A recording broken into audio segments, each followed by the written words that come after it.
మన్యంలో ఉపాధ్యాయ సంఘాల ఆందోళన. ఆర్థిక విద్యారంగ సమస్యలు పరిష్కరించుకుంటే తగిన బుద్ధి చెప్తామని హెచ్చరిక.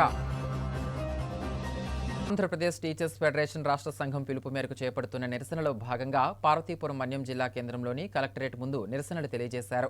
ఈ సందర్భంగా జిల్లా అధ్యక్షుడు మహేష్ మాట్లాడుతూ ఉద్యోగులకు ఉపాధ్యాయులకు బకాయి పడిన కరువు భత్యాన్ని చెల్లించాలని, 12వ పీఆర్సీని వెంటనే నియమించాలని డిమాండ్ చేశారు.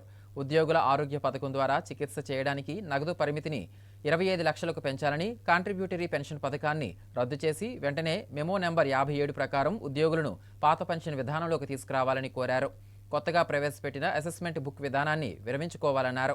అనంతరం డిమాండ్లతో కూడిన మెమొరండాన్ని జిల్లా రెవెన్యూ అధికారి హేమలత ద్వారా రాష్ట్ర ప్రభుత్వ ప్రధాన కార్యదర్శికి సమర్పించారు. ఈ కార్యక్రమంలో పార్వతీపురం, కొమరాడ, వీరఘట్టం, గరుగుబిల్లి, జీమువలస మండలాల కార్యకర్తలు పెద్ద సంఖ్యలో పాల్గొన్నారు.